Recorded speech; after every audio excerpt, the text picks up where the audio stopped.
যেখানে শশীনারা গ্রামের একাংশ সৌদি আরবের সাথে মিল রেখে ঈদের জামাত আদায় করে থাকে। তো বরাবরের মতো এই বছরও কিন্তু তারা ঈদের নামাজ পড়ছে। আপনারা যদি দেখেন আমার পেছনে তারা নামাজের জন্য প্রস্তুতি নিচ্ছে এবং এই যে ঈদের নামাজ সৌদি আরবের সাথে মিল রেখে তারা আদায় করছে বা করবে। তো এই সপক্ষে যে যুক্তি, সেই যুক্তিগুলো দর্শাবেন এইখানকার দায়িত্বপ্রাপ্ত যে আছে ভাই আছে, আমি তার সাথে কথা বলবো, সরাসরি তার সাথে চলে যাচ্ছি। আসসালামু আলাইকুম। আসসালামু আলাইকুম। আমরা হাদিস আছে সুমু লি রুয়াতিহি ওয়া আফতারু লি রুয়াতিহি, চাঁদ দেখে সিয়াম রাখো, চাঁদ দেখে সিয়াম ছেড়ে দাও, মানে ইফতার করো। আমরা চাঁদ দেখা হয়ে গেছে, গতকাল সন্ধ্যায় চাঁদ দেখা গেছে। আজকে আমরা ঈদ উল ফিতর করি, কারণ হাদিস আছে চাঁদ দেখে সিয়াম রাখার জন্য, চাঁদ দেখে ঈদ করার জন্য। আমরা এই যে চাঁদ দেখার ভিত্তিতে আমরা ঈদ করতেছি।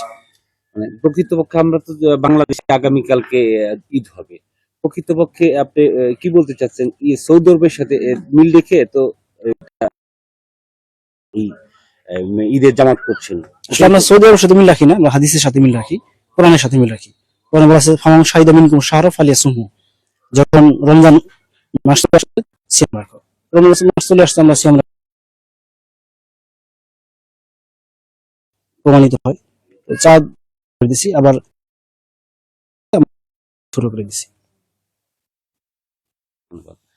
দর্শক, আমরা যদি দেখাই যে দিলদরের লাহোয়াটি ইউনিয়নের শশীনারা গ্রামে যে যারা ঈদের আগের দিন ঈদ উদযাপন করছেন, অর্থাৎ সৌদি আরবের সাথে মিলে উদযাপন করছেন, এখানে এই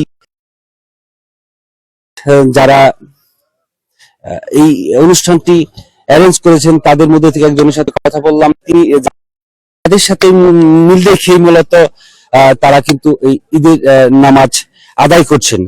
তো এই ঈদের নামাজে প্রায় 150 মানুষ কিন্তু অংশগ্রহণ করে। এখানে নারী পুরুষ সহ বিভিন্ন এলাকা থেকে কিন্তু সাধারণ মানুষ এখানে এসে থাকে।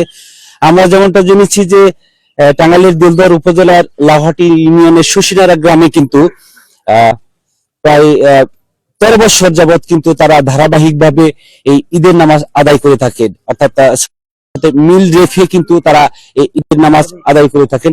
আর আমরা যদি দেখাই যে এখানে কিন্তু আইন শৃঙ্খলা বাহিনী রয়েছে, তারা কিন্তু এখানে নিরাপত্তা দেওয়ার জন্য উপস্থিত রয়েছে এখানে।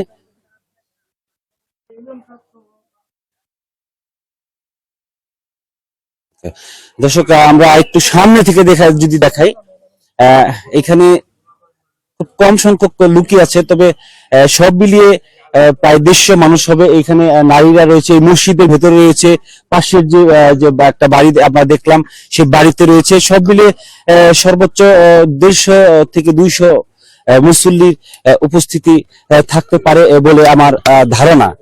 দর্শক, টাঙ্গাইলের দিলদর থেকে এই ছিল ঈদের জামাতের সর্বশেষ তথ্য এবং ছবি। ধন্যবাদ।